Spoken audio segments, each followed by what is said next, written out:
Hello guys, this is leathertoolz. Today I want to show you some of the tools that I showed you previously and see how it went with the handling, and also a bit of a catastrophic disaster that happened to one of the tools.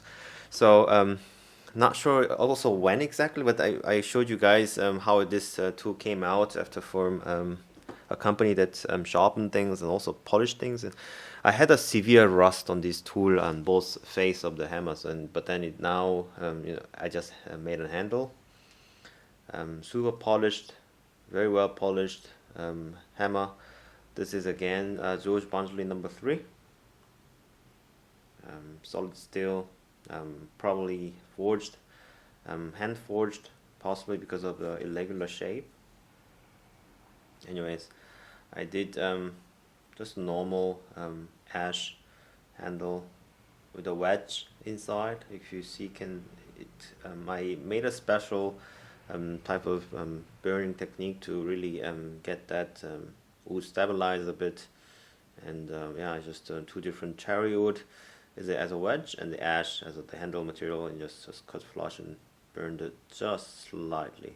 So just you can see it here like this. So the head is super old. It's, I think, minimum 50 to 60s to 70, I think, or even older. Some tools are amazing. They are very old, and just wanted to utilize this very antique hammer to some of my work. It just has a large face. I really liked it, having a large face hammer like this. It's not that even heavy also, so it's quite good. Mainly this for shoemaking, I know, but then I just want to have it as a shoemaking tool also. But I do have some, and just want to have it restored and ready to go. At the bottom also slightly burned a bit, so that I get the stabilization from burning. So yeah, this is the final handle. A bit narrow in the middle, I mean at the front part, and also thicker, but then also just slightly tapers towards the end, just to utilize it like this. It's not an original handle, it's not an original handle shape either, but then it's just kind of fit to proportion to the hammer, to original things. This type of hammer didn't have a too long handle. I think about this length. I think was original. I do have some original handle, but then anyways, this is just how it turned out. Super solid. It doesn't move anywhere. It's just a very solid hammer now.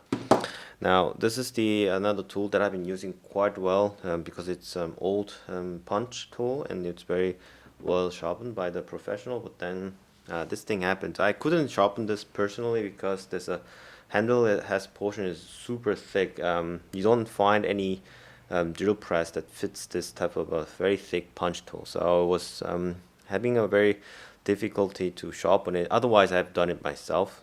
If I have a lathe, then I would definitely do it myself, because lathe definitely can chuck this. Although it's a slightly tapers towards the front, it's a square chuck.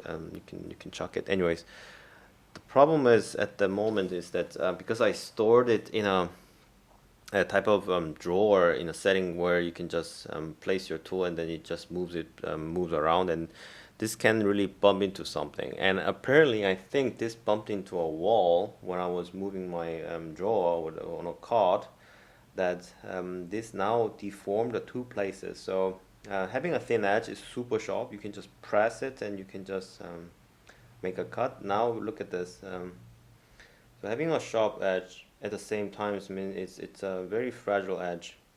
I didn't do any heat treatment for this one. It was original antique tool.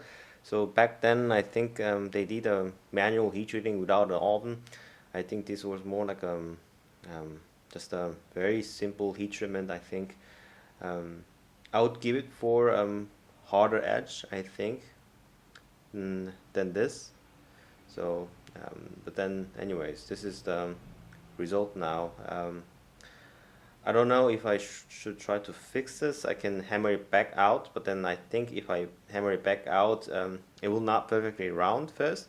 Second of all, the edge will be fatigued because of this deformation. If I make it dent out again, this might really crack in the very near future, because this is a very what should I say? It's a very impact tool. So this edge is supposed to be stabilized in a way that doesn't get crack on the impact. So, but then it bent it already like this. It's a terrible, terrible accident. I learned a lesson. Thankfully, this wasn't, I should say, the critical tool for my tool set. I can find another punch size like this. I can buy one now with a okay steel, C45 steel punch. You can buy it anywhere. And I can do my extra heat treatment on this. It will be probably a better option. It's just a sad thing, you know, this was a really good tool for my use, and just it got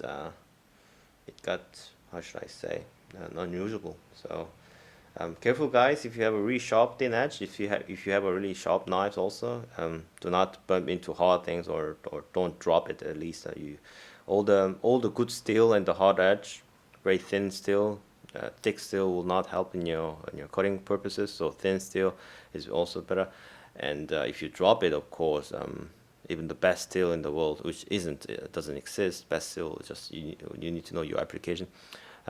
Good knives, good makers. If you drop it, you might damage it. You might damage your flow, or you might really damage your knife. You might get your bent edge, and it'll be really, really not good for your tool. So don't drop it. Don't bump into anything. Just keep it safe, and make a sheath also. You know, I'm a big fan of sheath, and yeah, just really lesson learned. So anyways, so that was it. So just a quick small video for update for what happened to the previous tool that I showed you guys.